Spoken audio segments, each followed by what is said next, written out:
telethon, kasama natin si Chris Ritualo from AARP. Alam nyo ba that November is National Family Caregivers Month? And that's why we celebrate all the hardworking people that are taking care of their parents, their loved ones, and their spouses at home, right? Tama ka. You know, most people are taking care of their loved ones in their homes now instead of taking care of them in the hospital or nursing homes, particularly in the Asian community, in the Filipino community. Oo, kasi let's face it, there are not a lot of Filipinos in nursing homes. It's because a lot of us, a lot of Filipinos take care of their loved ones at home. So, lahat tayo caregiver. That's diba? right. And you know that there's about, the research showed us that there's about 4.4 million caregivers in California alone. In California alone? California. Okay. That's a lot, and that's amount to about 57 billion. Okay, but syempre, alam In naman healthcare natin pag kapamilya mo, hindi mo binabayaran, di ba? Right. Yeah. But that's a lot of money. Okay, so what is AARP doing to support these caregivers? You know, AARP is doing a lot as much as we can. For example, on Thursday, November 12th, from 7 to 8 p.m., we're having a telethon hall.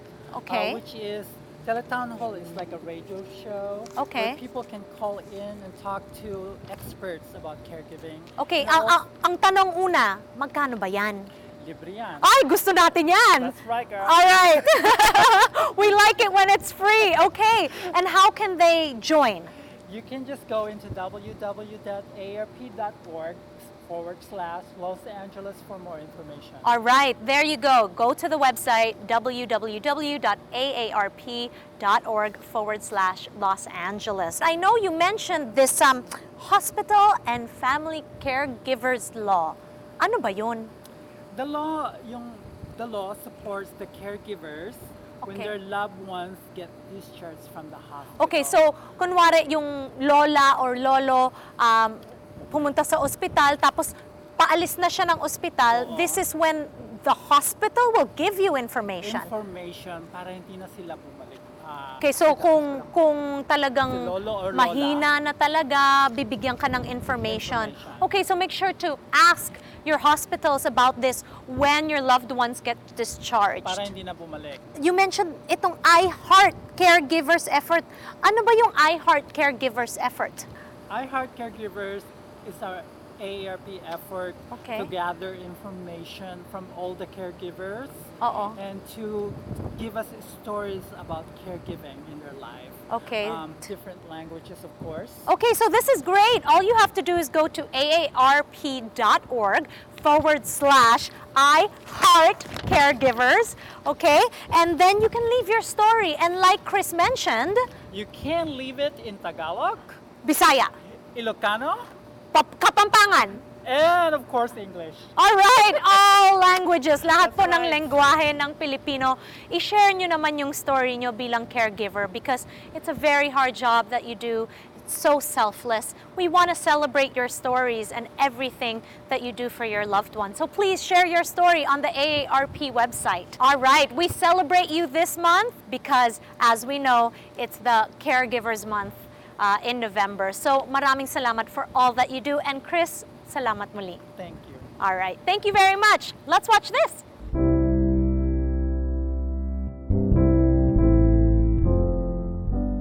My father was born in the Philippines.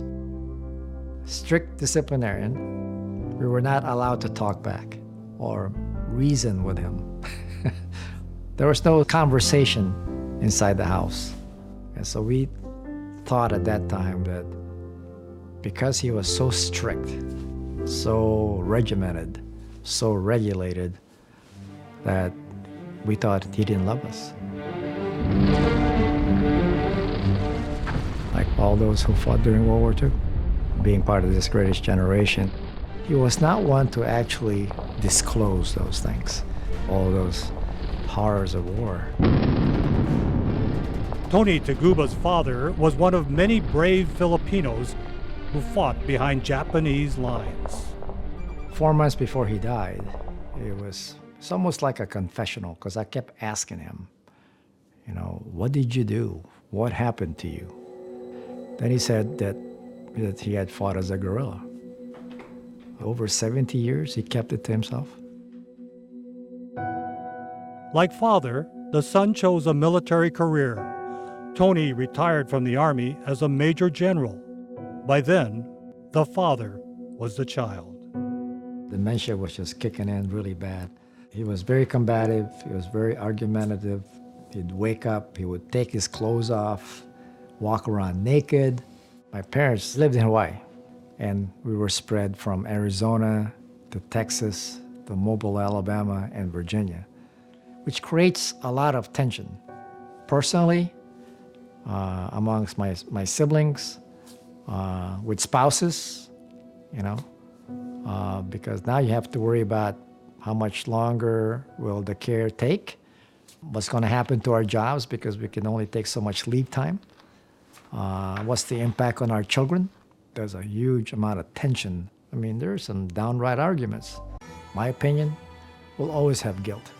There will always be guilt in there that says, I could have done something better.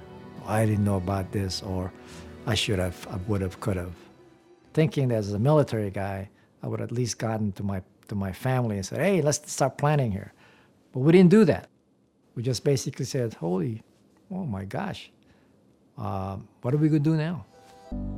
There's no cookie cutter approach to caregiving. But I think there's got to be just a family conversation. Mom and Dad, we love you, we care about you. How are we going to do this?